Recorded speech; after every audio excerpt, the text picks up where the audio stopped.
Hello friends, ఇవాళ మనం దర్శించుకోబోయే టెంపుల్ అయితే Shri Kalahasteeswara Swamy temple. Most ancient and historical Saivite temple in India అని చెప్పచ్చు. అండ్ ఇక్కడ ఉన్న శివలింగాన్ని మనం వాయులింగం అంటాము.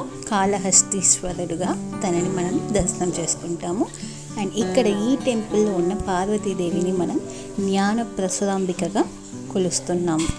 ఈ టెంపుల్ అయితే శ్రీకాళహస్తి, చిత్తూరు డిస్ట్రిక్ట్లో, ఆంధ్రప్రదేశ్ స్టేట్లో ఉంటుంది. ఈ టెంపుల్ యొక్క వెస్ట్ ఫేసింగ్ చూస్తే ఒక కొండని ప్లస్ ఈ స్వర్ణముఖి నది యొక్క తీరాన్ని కలిపి కట్టినట్టుగా ఉంటుంది. అండ్ ఈ టెంపుల్కి ఈ కొండ ఏదైతే ఉందో అది టెంపుల్కి వాల్ లాగా మనం చాలా సైడ్స్ చూడొచ్చు. అండ్ టెంపుల్ వచ్చి రెగ్యులర్గా లేకుండా ఇర్రెగ్యులర్గా ఉంటుంది. అంటే పక్కనే ఉన్న కొండని కలిపినట్టుగా దాని ప్రకారాలు ఉండడం విశేషం. ఇంకా north side of the temple చూస్తే దుర్గా అమ్మవారి కొండ ఉంటుంది. ఇంకా సౌత్లో భక్త కన్నప్ప కొండ, ఇంకా ఈస్ట్లో కుమారస్వామి కొండ. సో 4 వైపులా కొండ ప్లస్ స్వర్ణముఖి నది తీరం మనం గమనించవచ్చు. ఇంకా ఈ టెంపుల్లో జరిగే రాహుకేతు పూజలు అయితే చాలా ఫేమస్. అండ్ రాహుకాల టైంలో ఈ రాహుకేతు పరిహార పూజలు అనేవి జరుగుతుంటాయి. అండ్ జరిగే లొకేషన్ బట్టి వాటికైనా ప్రైస్ డిఫర్ అవుతుంది. అంటే మెయిన్ మండపంలో జరుగుతుందా, లేకపోతే గుడి గోపురం దగ్గర, ఇలా ఆ లొకేషన్ బట్టి అండ్ ఎంతమంది ఫ్యామిలీస్ పార్టిసిపేట్ చేస్తారో ఆ కౌంట్ బట్టి టికెట్ ప్రైస్ అనేది ఉంటుంది ఈ రాహుకేతు పూజకి. దక్షిణ కైలాసం అని చెప్పి కూడా ఈ టెంపుల్ని పిలుస్తాము. ప్లస్ ఈ పంచభూత స్థలాలు, పంచభూత లింగాలు 5లో 4 తమిళనాడులో ఉంటే ఒక్కటి మాత్రం ఆంధ్రప్రదేశ్లో ఉండడం విశేషం. అండ్ ఆ ఒక్క టెంపులే ఇప్పుడు మనం దర్శించుకోబోతున్నాము.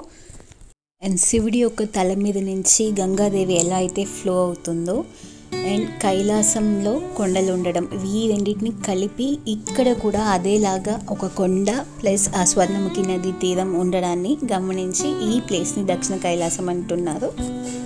ఈ టెంపుల్ యొక్క లింగంకి వాయులింగం అనే పేరు రావడానికి కారణంగా ఉన్న హిస్టరీ రెఫరెన్సెస్ చూస్తే అప్పట్లో వాయుదేవుడు కఠినమైన తపస్సు చేశాడంట. 1000s of years కర్పూరలింగం దగ్గర. కర్పూరలింగం అంటే ఈ మనం క్యాంపర్ ఏదైతే లిట్ చేస్తామో స్వామివారికి, ఆ కర్పూరలింగంతో అండ్ తన యొక్క తపస్సుకి మెచ్చి శివుడు తన ముందుకు వచ్చి, వాయుదేవ నువ్వు నిలకడగా లేకుండా డైనమిక్గా ఉండేవాడివి నేచురల్గానే, కానీ ఈ తపస్సు చేయడం కోసం ఒకే చోట స్థిరంగా నువ్వు కూర్చుని తపస్సు చేయడం చాలా నచ్చింది అండ్ మెచ్చాను. సో నీకు 3 వరాలు ఇస్తాను, ఏదైనా కోరుకో అని చెప్పి అడిగాడంట. అప్పుడు వాయుదేవుడు చెప్పాడంట, స్వామి నేను లోకంలో ప్రతి చోట ఉండాలనుకుంటున్నాను, అంటే ఎవ్రీవేర్ ఇన్ ద వరల్డ్ నేను ఉండాలనుకుంటున్నాను. రెండవది అయితే పరమాత్మ స్వరూపమైన ప్రతి ఒక్క జీవాత్మలోనూ నేను ఉండాలి అని 2వ వరం కోరుకున్నాడు. ఇంకా 3వ వరంగా ఇక్కడ ఉన్న నేను ఏ కర్పూరలింగం ముందైతే తపస్సు చేశానో ఆ తపస్సుకి, ఆ కర్పూరలింగంకి నా పేరు రావాలని కోరుకుంటున్నానని చెప్పి అడిగాడు. అండ్ ఆ 3 వరాలని శివుడు అట్లే ఇచ్చేశాడు. అండ్ ఎలా అంటే ఇప్పుడు గాలి, వాయువు ఏదైతే ఉందో, గాలి లేకుండా లోకంలో ఎక్కడ ఏ ప్లేస్ అనేది ఉండదు. అండ్ ఏ ఒక్క జీవాత్ముడు వాయుదేవుడు లేకుండా ఉండలేడు. అంటే గాలి పీల్చకపోతే ఇంకా జీవాత్మ అనేదే లేదు. అండ్ 3వ వరంగా ఇక్కడున్న కర్పూరలింగంని వాయులింగంగా మనం ఇప్పటి వరకు కొలుస్తున్నాం. సో ఆ 3 వరాలని ఇలానే ఇచ్చేశాడు. ప్లస్ ఈ వాయులింగంని ప్రతి ఒక్క సూర్యుడు, అసురులు, గరుడు, గంధర్వులు, కిన్నరులు, కింపురుషులు, సిద్ధులు, సాత్వికులు, మనుషులు అండ్ ప్రతి ఒక్కరు కూడా ఈ లింగ దర్శనం కోసం వస్తారని చెప్పి తనకి ఆ వరం ఇచ్చి మాయమయ్యాడంట కాళహస్తీశ్వరుడు. అండ్ అన్ని లోకాల్లో ఉన్నవారు కొలిచే ఒకే లింగం అంటే అది కాళహస్తీశ్వర స్వామి, అంటే వాయులింగమే అని చెప్తున్నారు. ఈ కాళహస్తీశ్వర టెంపుల్ ఏదైతే మనం ఇప్పుడు చూస్తున్నామో చాలా హిస్టారికల్ రెఫరెన్సెస్ ఉన్నాయి ఈ టెంపుల్కి. అందులో కొన్ని ప్రిడామినెంట్గా ఉన్నవి నేను ఇప్పుడు మీకు తెలియజేయబోతున్నాను. అండ్ ఒకనప్పుడు ఓం అనే ప్రణవ మంత్రం యొక్క మీనింగ్ శివుడు ఎక్స్ప్లెయిన్ చేస్తుండగా పార్వతి యొక్క దృష్టి వేరే వైపు మళ్ళీ, అంటే తను కాన్సన్ట్రేట్ చేసి వెళ్ళలేదని చెప్పి తనని శపించాడంట శివుడు. మనిషిగా భూలోకంలో వెళ్ళి ఉండమని చెప్పి. అలాంటప్పుడు పార్వతీదేవి కఠిన తపస్సు చేసి మళ్ళీ తన శరీరాన్ని తను దేవలోక శరీరాన్ని పొందిందని చెప్తున్నారు ఇక్కడున్న స్వామివారిని కొలిచిన తర్వాతే. ఆ తర్వాత పార్వతీదేవికి శివ జ్ఞాన పరశురాంబికా దేవి అని చెప్పి పేర్లు రావడం, ప్లస్ తను ఈ గుడిలో జ్ఞాన పరశురాంబికగా కొలువు అవ్వడం అనేది జరిగిందని చెప్తున్నారు. ఇంకా మయూరుడు, గణకాల, చంద్రుడు, దేవేంద్రుడు వీళ్ళందరూ కూడా వాళ్ళు చేసిన శాపాల నుంచి విముక్తులు అవ్వడం ఇక్కడ ఉన్న స్వర్ణముఖి నదిలో స్నానం చేసి ఇక్కడ ఉన్న కాళహస్తీశ్వరుడిని వేడుకోవడం మూలమే అని చెప్తున్నారు. ప్లస్ భక్త మార్కండేయుడికి శివుడు ఇక్కడ ఈ కాళహస్తిలోనే కనిపించి గురువు యొక్క విశిష్టత, ప్లస్ ఎందుకు శివుడు బ్రహ్మగా, విష్ణుగా, మహేశ్వరుడుగా ఉన్నాడన్న గురించి కానీ డీటెయిల్స్ మార్కండేయుడికి ఎక్స్ప్లెయిన్ చేయడం అనేది జరిగిందని కూడా హిస్టారికల్ రెఫరెన్సెస్ చెప్తున్నాయి. ఇంకా ఈ క్షేత్రంలో పరమేశ్వరుడు స్వయంగా తనే కొలువు తీరి ఉన్నాడు. ప్లస్ దీనికి నిదర్శనం ఇక్కడున్న లింగానికి ప్రాణం ఉండడమే అంటారు. అంటే ఈ దీపం స్వామివారి ముందు పెడితే ఆ దీపం వాయులింగం అవ్వడం మూలాన ఆ లింగం నుంచి వచ్చే ఆ గాలికి దీపం రెపరెపలాడుతుంది. సో అదే ఈ లింగానికి ప్రాణం ఉందని చెప్పడానికి నిదర్శనం అని కూడా రెఫరెన్సెస్ ఉన్నాయి. సృష్టి స్థితి లయకారకుడైన పరమేశ్వరుడికి అఖండ భారతదేశంలో అనేక దేవాలయాలు ఉన్నాయి. ఒక్కో క్షేత్రంలో శివలింగానికి ఒక్కొక్క ప్రాముఖ్యత ఉంటుంది. వీటన్నిటిలో ద్వాదశ జ్యోతిర్లింగాల్లో ఒకటైన కాశీ క్షేత్రానికైతే చాలా మహిమాన్విత కలిగిన ఒక లింగంగా భావిస్తారు అక్కడున్న శివుడిని, విశ్వనాథుడిని. కానీ అక్కడున్న ఆ విశ్వనాథుడి కన్నా కూడా మహిమగల క్షేత్రంగా శ్రీకాళహస్తిని అక్కడున్న వాళ్ళు కూడా భావిస్తారు. ఇంకా శివుడు అంటేనే అభిషేక ప్రియుడు అంటాం కదా, కానీ ఈ దేశంలో అన్ని శైవ క్షేత్రాల్లో శివలింగానికి మోస్ట్లీ అర్చకులు అభిషేకాలు చేస్తారు, లేకపోతే భక్తుల కన్నా అవకాశం ఉంటుంది. కానీ ఇక్కడ ఉన్న శివలింగానికి మాత్రం అర్చకులతో సహా ఎవరు కూడా తాకరు. ప్లస్ అభిషేకం అనేది కూడా పచ్చ కర్పూరంతో మాత్రమే జరుగుతుంది. అంటే ప్రాణమున్న వాయులింగంగా తను ఉండడం మూలాన తను అండ్ వైట్ కలర్ అంటే కర్పూరం లాంటి వైట్ కలర్తో ఉండడం వలన తనని కర్పూరలింగం అని కూడా అంటారని చెప్పాం కదా. సో తనని తాకకుండా పచ్చ కర్పూరం ఏదైతే ఉందో దాంతో అభిషేకం చేస్తారంట, అది స్వామివారిని తాకకుండా. ఇంకా ఈ వాయులింగం కొలువైన ఈ కాళహస్తీశ్వర టెంపుల్కి శ్రీకాళహస్తి అని పేరు రావడానికి కారణమైతే 3 జీవులు, ఒకటి సాలెపురుగు, ఒకటి పాము, ఇంకొకటి ఏనుగు. అంటే శ్రీ సాలిపురుగు, కాల పాము, హస్తి ఏనుగు, వీటి పేర్లే కలిపి శ్రీకాళహస్తిగా అయింది. అండ్ ఒకప్పట్లో సాలెపురుగు అయితే తనకి తోచిన విధంగా స్వామివారిని చుట్టూ తన యొక్క ఆ వెబ్ ఏదైతే ఫామ్ చేస్తుందో అలా సాలెపురుగు గూడు కట్టి స్వామివారి ఏ డస్ట్ అంటకుండా చూసుకుని తన భక్తిని తను చూపించింది. అండ్ అదే సమయంలో పాము అయితే తన యొక్క నాగమణిని స్వామివారి మీద పెట్టి తన భక్తిని అలా చూపించి స్వామివారిని అలంకరణ చేసేది. అండ్ ఏనుగు అయితే తన తొండంతో ఆ స్వర్ణముఖి నది నుంచి నీరు తీసుకొచ్చి స్వామివారి మీద చల్లి మొత్తం క్లీన్గా స్వామివారికి అభిషేకం చేసేది. ఇవి చేసే పూజలు ఒకరికొకరికి తెలియకుండా ఉండడం మూలాన ఏనుగు ఒకసారి సాలెపురుగు యొక్క గూటిని నీళ్ళేసి చెరపడం చూసిందంట.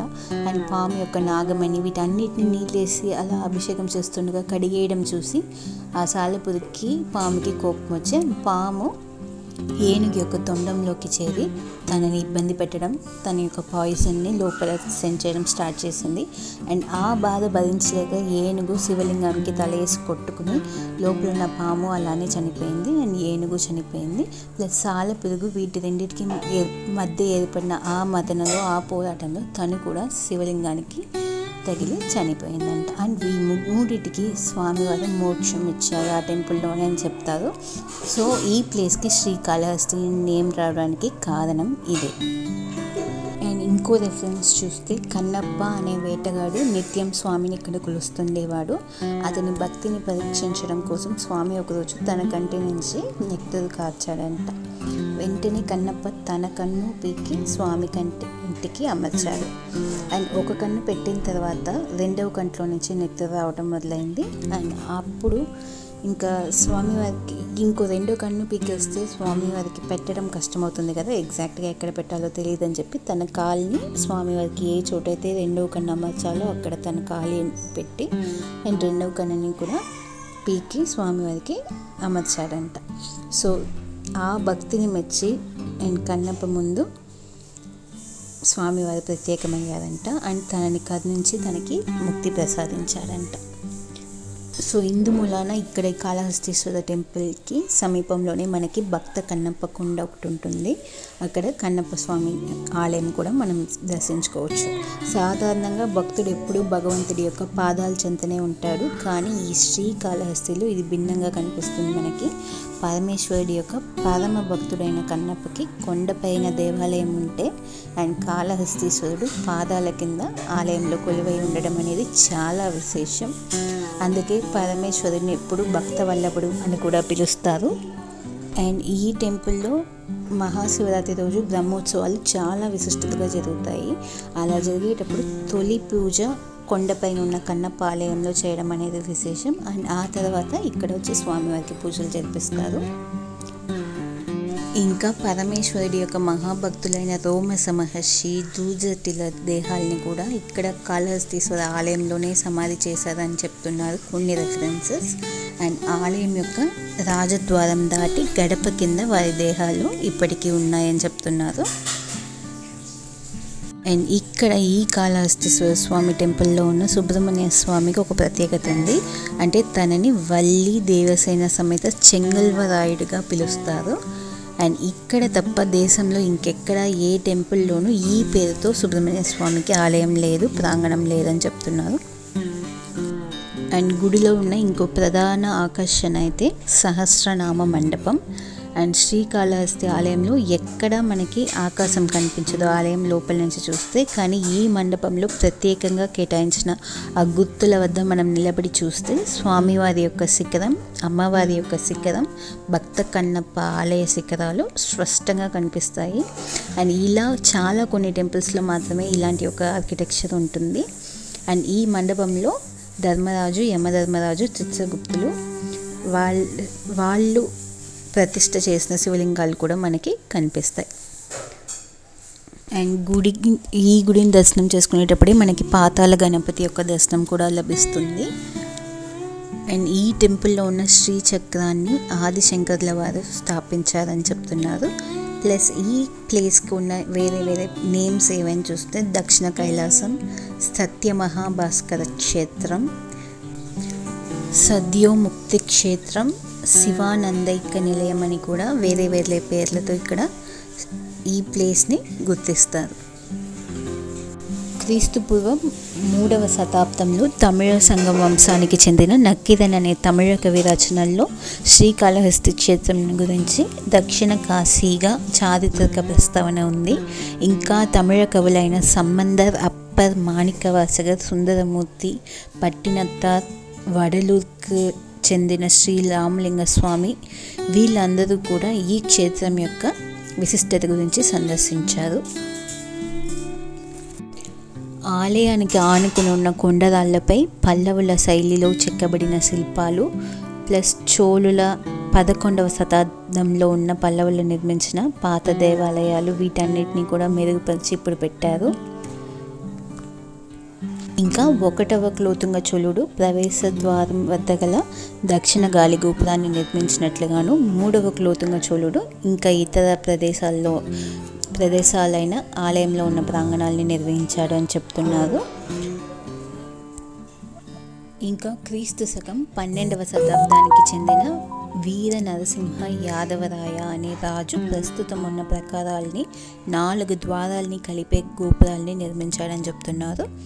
అండ్ క్రీస్తు శకం 1516లో విజయనగర రాజైన కృష్ణదేవరాయలు 100 స్తంభాలు కలిగిన మండపం ప్లస్ అన్నిటికైనా ఎత్తైన తూర్పు పడమర దిక్కులో ఉన్న ఆ గాలి గోపురం వీటన్నిటిని నిర్మించినట్లుగా రెఫరెన్సెస్ చెప్తున్నాయి.